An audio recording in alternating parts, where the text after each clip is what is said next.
Dalam nama Bapa Dan dan Putra Putra dan Roh Kudus. Amin. Allah yang Maha Baik, kami bersyukur kepadamu karena pada kesempatan ini kami kau kumpulkan kembali bersama dengan para pemirsa di rumah untuk kembali memahami apa yang ingin kau wartakan dalam hidup kami.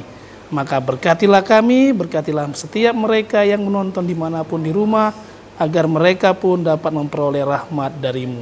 Semuanya ini kami sampaikan kepadamu sebab Engkaulah Tuhan kami, kini dan sepanjang segala masa. Amin. Dalam nama Bapa dan Putra dan Roh Kudus. Amin.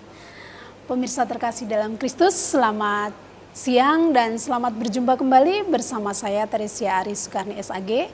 Dan kali ini tema yang akan kami bahas adalah Kristus Raja Semesta Alam. Dan di dalam kebersamaan kita pada siang hari ini telah hadir narasumber kita, yaitu Frater Hendra Paulinus Simbolon PR.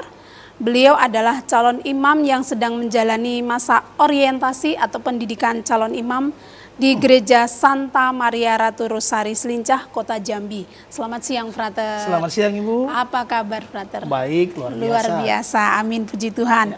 Baik, Frater, dalam bulan November mendekati bulan Desember ini adalah peristiwa yang luar biasa. Karena ternyata untuk gereja Katolik itu dinyatakan juga sebagai tahun baru ya? Iya, tahun baru kalender, iya, liturgi. Iya, baik, Frater. Bulan November dalam kalender liturgi gereja pada hari Minggu 24 November kemarin itu kan sebagai tahun baru kalender liturgi gereja Katolik.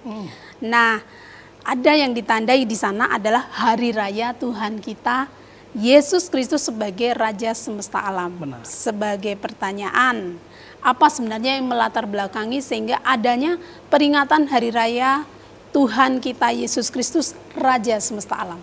Silakan, Frater. Baik, Ibu. Hari Raya Yesus Kristus Raja Semesta Alam adalah hari di mana kita merayakan bahwa Tuhan kita Yesus Kristus itu sebagai Raja. Bukan hanya sebagai diri kita, tapi juga sebagai seluruh alam. Sehingga Kristus Raja Semesta Alam. Hari itu dirayakan di dalam minggu terakhir dalam kalender liturgi untuk menyatakan bahwa kita umatnya bersyukur atas seluruh rangkaian liturgi yang telah kita laksanakan. Sehingga kita menutup rangkaian liturgi itu dengan menyatakan bahwa Yesus Kristuslah Rajaku. Yesus Kristuslah yang meraja atas hidupku dan seluruh alam semesta. Nah, terlebih khusus pada keuskupan kita. Nah, tahun ini juga sebagai tahun penutupan tahun liturgi, yaitu tahun keluarga. Kita bersyukur karena kita bisa boleh merayakan, kita boleh melaksanakan seluruh program tahun keluarga. Sehingga puncaknya pada Hari Raya Kristus Semesta Alam kita juga merayakan puncak tahun keluarga. Tahun keluarga, iya, di tahun 2024 ini. Baik, itu dari ini ya, Keuskupan Agung Palembang. Keuskupan Agung Palembang. Artinya bukan menyeluruh untuk se-Indonesia, katakanlah, enggak. Tidak, karena kan setiap keuskupan kan punya arah pelayanan tersendiri. Sehingga kita sesuai dengan arahan dasar pelayanan kita, maka Keuskupan Palembang menetapkan bahwa tahun lalu itu adalah sebagai tahun keluarga. Luar biasa. Baik, Frater telah menyampaikan tentang latar belakang dari peringatan Hari Raya Tuhan kita Yesus Kristus sebagai Raja Semesta Alam. Sekaligus telah disampaikan bahwa di sana di tanggal 24 November 2024 itu juga dinyatakan sebagai puncak tahun keluarga. Untuk di 2024 dari Keuskupan Agung Palembang. Sebenarnya apa maksud dari Hari Raya Tuhan kita Yesus Kristus Raja Semesta Alam tersebut? Lalu bagaimana keterkaitannya dengan puncak tahun keluarga di tahun 2024? Silakan. Begini, Keuskupan pertama-tama menyadari bahwa ternyata masih banyak keluarga-keluarga Kristiani yang tidak mengerti apa itu pernikahan, apa itu keluarga. Betul. Nah, sehingga sesuai dengan arah dasar pelayanan, maka tahun 2023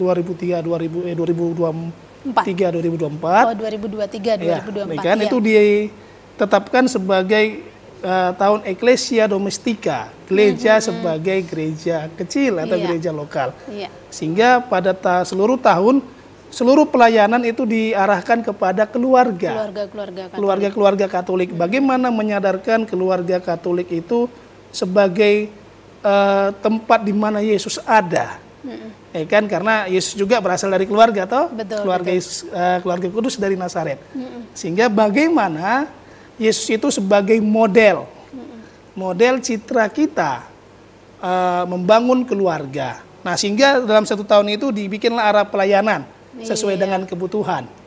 Kan mengenai apa itu perkawinan, apa itu keluarga, apa sifat keluarga dan lain-lainnya. Betul. Nah, baru setelah 1 tahun program itu berjalan, ternyata dampaknya lumayan besar. Sehingga pada penutupan tahun liturgi inilah kita rayakan puncaknya. Kita mengundang seluruh keluarga-keluarga, perwakilan keluarga yang ada di seluruh keuskupan. Kita pusatkan di gereja katedral, kita merayakan, kita bersyukur kepada Tuhan. Inilah Tuhan keluargamu. Inilah Tuhan kami, keluarga besar di Keuskupan Agung Palembang, yang sudah berusaha untuk merayakan, mewujudkan keluarga kudus di Keuskupan kita. Jadi di sana di Katedral Palembang ya? Iya. Keuskupan Agung Palembang melaksanakan kegiatan khusus untuk para keluarga-keluarga yang ada di beberapa paroki. Iya, di beberapa paroki dibikin utusan-utusannya. Sehingga dikumpulkan di sana. Dan di sana kita merayakan perayaan syukur tahun keluarga sebagai puncak di mana kita telah melaksanakan program ini dengan baik. Luar biasa. Nah, kemudian keterkaitannya ini berkaitan dengan Kristus Raja. Itu di mana? Nah, kalau keterkaitan dengan Kristus Raja, kita kan mengajak keluarga kita supaya meniru Sang Kristus sebagai modelnya. Nah, di mana Sang Kristus pertama-tama lahir dari keluarga. Berarti kita juga mengatakan bahwa keluarga itu merawat-rawat bibit-bibit yang nanti akan tumbuh untuk menjadi Kristus-Kristus yang baru, yang mewartakan damai, yang mewartakan kasih dan juga sukacita bagi semua orang. Dan juga nanti bagaimana keluarga itu benar-benar menyadari bahwa itu adalah panggilan hidupnya. Untuk menjadi atau menggapai kekudusan, menggapai kesucian. Sehingga benar-benar perkawinan dan keluarga menjadi tanda kasih kehadiran Allah di dunia. Luar biasa. Baik. Nah, kemudian berkaitan dengan puncak di tahun keluarga itu adalah tahun 2024, tepatnya di bulan November. Artinya dalam satu kalender liturgis sebagai tahun keluarga. Kalau di 2024 ke depan, apakah ada tema baru dari Hari Raya Tuhan kita, Hari Raya Kristus Raja Semesta Alam, ya, untuk Keuskupan Agung Palembang? Dan bila ada, monggo Frater dapat menjelaskan sebenarnya apa tema tersebut. Nah, silakan. Sesuai dengan arahan dasar pelayanan Ardas Keuskupan Agung Palembang, maka tahun 2024 dan tahun 2025 ke depan itu akan disebut sebagai tahun KBG. Atau komunitas basis gerejawi. Nah, apa sih maksudnya komunitas basis gerejawi? Bagaimana keluarga-keluarga yang sudah kita bangkitkan, sudah kita hidupkan, sudah kita sadarkan, ini mulai berani keluar. Mulai keluar, mulai lagi berani aktif dalam lingkungan, dalam komunitas-komunitas yang ada. Sehingga dampaknya keluarga-keluarga Kristiani nanti tidak menjadi keluarga yang egois. Dalam artian ini tuh aku saja, bukan. Tapi bagaimana dia berani keluar melihat, oh ternyata ini lingkunganku. Oh ternyata ini tetanggaku. Oh ternyata ini saudaraku. Sehingga dengan itu diharapkan melalui setelah keluarga disadarkan, lingkungan-lingkungan yang ada di sekitar keluarga itu menjadi aktif. Setelah lingkungan aktif berarti dia bergabung dalam wilayah. Wilayah menjadi aktif. Kelompok yang besar. Kelompok besar. Setelah wilayah aktif berarti kembali kepada paroki. Paroki pun aktif dan ujungnya bisa mengaktifkan suatu keuskupan. Jadi itu dia arahnya. Keluarga diaktifkan, baru kita bentuk komunitas-komunitas yang berbasis daripada keluarga itu ke depannya.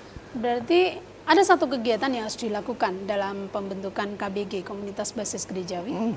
Dalam bentuk apa kira-kira, Frater? Nah, berarti kan harus bagaimana nanti gereja berusaha menghidupkan kembali lingkungan-lingkungan. Nah, lingkungan-lingkungan itu diajak untuk mari, ayo aktifkan kembali keluarga-keluarga, panggil kembali keluarga-keluarga. Kalau bisa kunjungi keluarga-keluarga yang seandainya kesepian atau malas. Sehingga keluarga yang sudah hidup ini dihidupkan kembali, dan keluarga yang kira-kiranya suam-suam kuku itu kita kunjungi, kita ajak untuk ikut dalam Mereka lingkungan.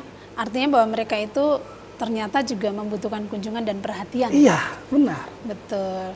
Karena itu untuk memaknai bahwa ternyata gereja kita itu orangnya tidak lingkup hanya di dalam rumah saja. Nah, atau bisa saja nanti kita keluar setelah ini sudah aktif, kita juga lihat, oh tetanggaku ternyata ada. Oh, betul sekali. Sehingga nanti kalau misalnya ini sudah oke, kita juga berani keluar untuk kepada mereka yang di luar agama kita, kan bisa saja. Betul, melayani sesama. Sehingga nanti dengan KBG ini kita tidak hanya langsung berpikir, oh saudaraku ada yang di Riau sana, ada yang di Jakarta sana, tapi kita melupakan mereka yang berada di sekitar. Itu Oke, baik Frater. Nah, masih berkaitan dengan tema kita Hari Raya Tuhan kita Yesus Kristus Raja Semesta Alam sebagai umat Katolik atau keluarga-keluarga Katolik.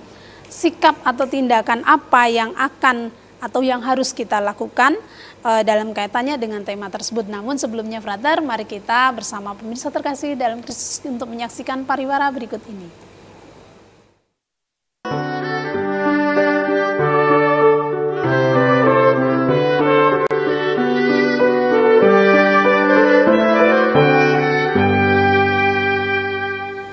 Pemirsa, mari kita lanjutkan perbincangan iman pada siang hari ini. Baik, Frater, kembali kepada tema kita, yaitu Hari Raya Kristus Raja Semesta Alam. Nah, sebagai umat Katolik atau keluarga-keluarga Katolik, bagaimana kita harus menyikapi atau bagaimana cara kita bertindak dalam kaitannya dengan tema kita, baik itu tema Kristus Raja Semesta Alam maupun tema untuk di 2024 sampai 2025 dalam KBG, Komunitas Basis Gerejawi. Silakan. Oke, baik. Pertama-tama kita harus sadari dulu bahwa perkawinan itu menjadi sesuatu yang suci. Ya kan? Perkawinan itu adalah cara Allah memanggil kita menuju kesucian. Maka perkawinan itu baik, tetapi kita juga harus setia terhadap perkawinan itu. Sehingga tidak ada yang namanya perceraian dan tidak ada namanya poligami. Iya, betul. Itu dulu. Kan harus setia terhadap pilihan kita dalam untung dan malang. Kan sesuai dengan janjinya. Itu yang pertama. Baru yang kedua adalah bagaimana keluarga itu menghadirkan kasih Allah. Kan kasih Allah. Sehingga bagaimana apa sih menghadirkan kasih Allah? Yang pertama cinta tanpa syarat. Betul. Cinta tanpa pamrih. Kan yang kedua adalah mau berkorban dan juga memaafkan, kan itu dia yang penting. Sehingga ketika dua itu mau berkorban memaafkan, segala sakit hati dapat dilebur, segala suka duka dapat dapat dibalut dengan kasih. Betul. Dan yang ketiga kita dapat menjadi model. Menjadi model itu apa? Karena kita sebagai keluarga Kristiani mau menjadi contoh. Betul. Kan contoh terutama saya ataupun Bapak Ibu sebagai Bapak dan Ibu menjadi contoh bagi anak-anaknya. Keluarga kita ini dapat menjadi contoh dalam kepemimpinan, dan nantinya ketika di KBG keluarga kita mampu menggerakkan keluarga-keluarga yang lain untuk berkumpul bersama. Contohnya membahas kitab suci bersama.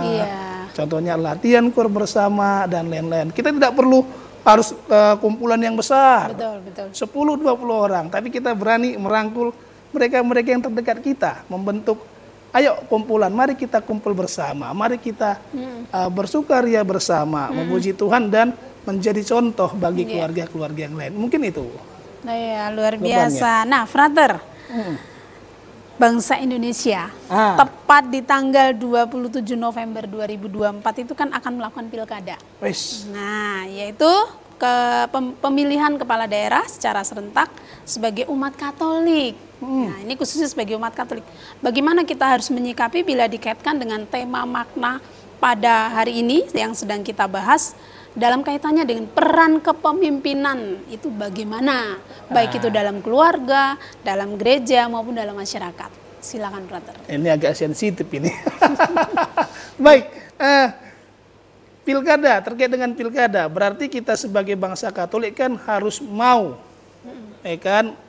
harus mau menggunakan hak pilih kita sebagai warga negara. Sehingga kita sebagai keluarga Katolik, mari beramai-ramai datang ke TPS, kan? Mari kita sukseskan pilkada itu.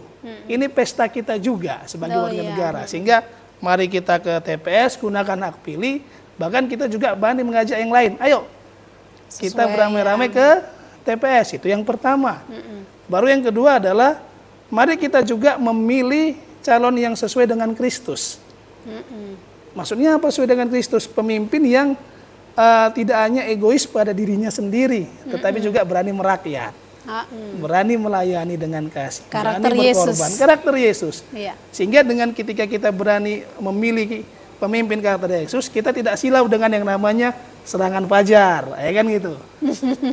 Itu yang terjadi apa kan? Ketika kita berani memilih siapa pemimpin sesuai dengan karakter Kristus dalam hidup kita, apapun yang hadir, serangan apapun, entah serangan fajar, rudal fajar dan lain-lain yang namanya fajar, tiba-tiba kita berani bilang, oh tidak, karena itu tidak sesuai dengan karakter Kristus yang dalam kepemimpinan. Baru yang ketiga, yang terakhir adalah sebagai keluarga Kristiani, kita juga harus berani menerima. Dalam arti menerima siapapun pemimpinnya, iya sudah. Berarti Karena itulah, sudah dipilih. iya itulah yang sudah dipilih oleh rakyat. Itulah yang dipilih oleh umat yang berada di sekitar kita. Berarti kita harus berani mendukung programnya. Iya, betul. Ya kan, mensupport apa yang dilakukannya.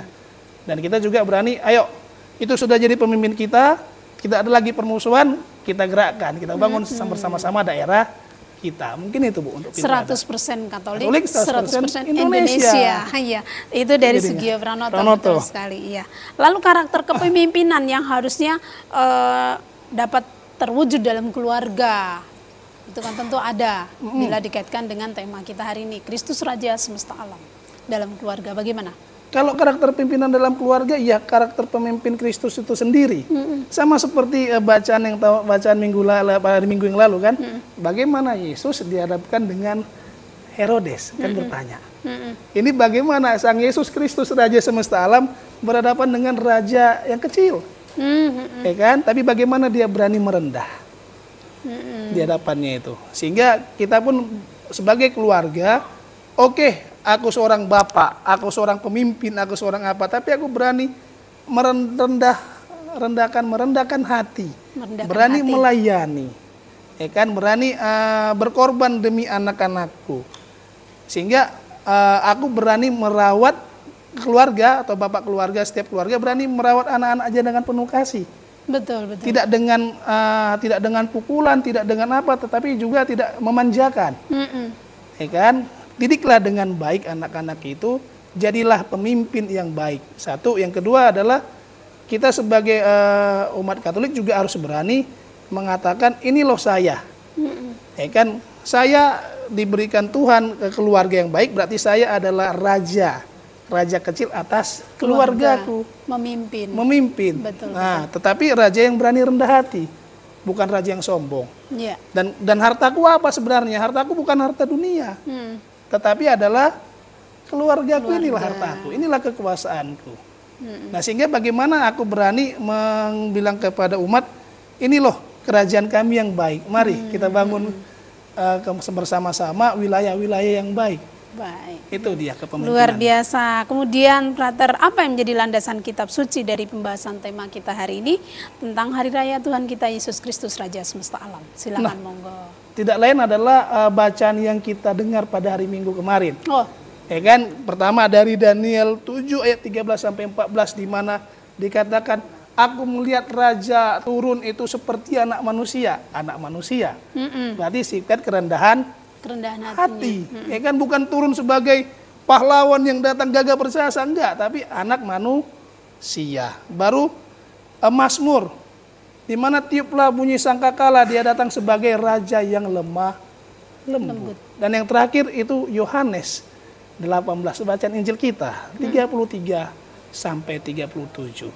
Aku adalah raja, tapi kerajaanku bukan dari sini.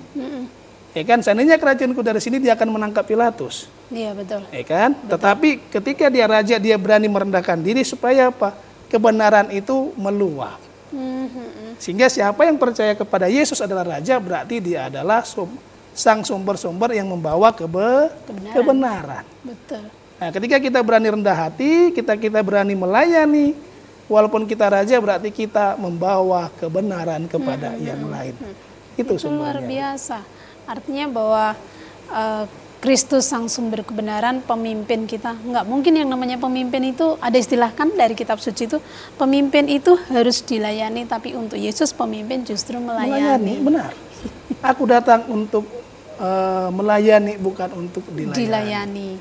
Artinya itu dalam keluarga juga kita harus seperti itu. Iya. Hidup bisa saling melayani.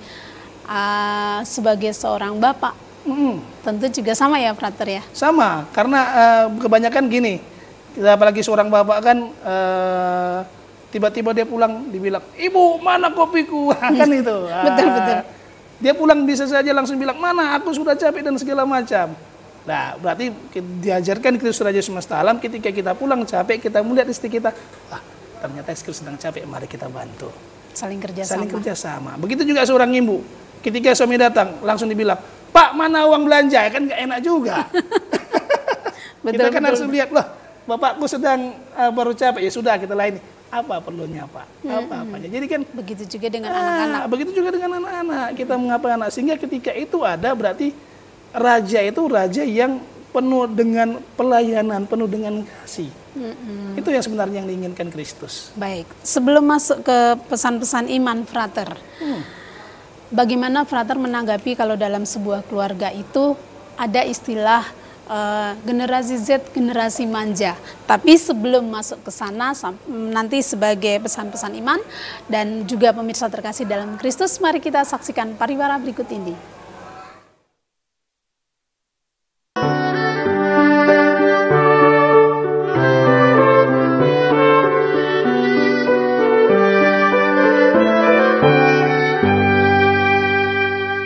Pemirsa dan juga Frater, mari kita lanjutkan perbincangan iman pada sore hari ini. Baik Frater, awal tadi saya juga menyampaikan pertanyaan bagaimana tanggapan Frater dalam kaitannya dengan generasi Z kalau dikaitkan dengan tema tahun keluarga sudah ya. Tetapi untuk ke KBG, kemudian Kristus Raja Semesta Alam. Nah, sebagai pesan-pesan iman sekaligus, monggo mungkin Frater dapat menyampaikan apa dalam kaitannya dengan tema ini. Oke, baik. Harus kita sadari, Bapak, Ibu, Saudara yang terkasih, bahwa setiap zaman punya generasinya sendiri. Dan itu kita tidak boleh menyesalinya. Tetapi mari kita syukuri generasi yang ada. Baru yang pertama, sebagai Kristus Raja Semesta Alam, kita diajak untuk melihat apa sih sebenarnya yang menjadi bakat, yang menjadi kemampuan daripada anak-anak kita. Nah, kalau kita sudah melihat apa yang menjadi bakat dan kemampuannya, berarti kita harus berani mendukung dengan sepenuh hati, apapun itu. Baik itu di bagian teknologi, di bagian game, dan lain-lain. Kita harus dukung. Kita tidak boleh memaksakan kehendak kita, kamu harus begini, kamu harus begitu, kamu harus begini. Tidak, kita harus dukung apa yang menjadi bakatnya. Orang yang kedua adalah kita berani mengarahkan. Mengarahkan, karena kalau misalnya dia manja, kita berani sedikit memarahi, tapi bukan dengan kekerasan, tapi dengan pengertian. Katakan, kalau kamu melakukan ini, maka dampaknya ini. Ya, kalau kamu melakukan ini, maka dampaknya ini. Nah, ketika itu terjadi, maka anak-anak akan semakin yakin, oh iya, benar. Tapi kalau tidak yakin, berarti kita harus berani menjadi contoh. Lihat Bapak, ini yang Bapak kerjakan. Lihat Ibu, ini yang Ibu kerjakan.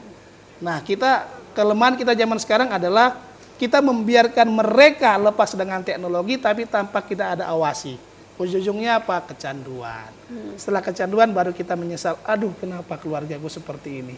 Maka mari kita kenali bakat anak kita, tetapi kita juga berani mengarahkan mereka menjadi generasi-generasi emas, supaya mereka bisa menyalurkan bakatnya kepada tempat-tempat atau pos-pos sesuai dengan kemampuan mereka, bersama dengan Tuhan kita Yesus Kristus tentunya. Amin. Baik, terima kasih Frater untuk kebersamaan kita pada sore hari ini, dan pemirsa terkasih dalam Kristus.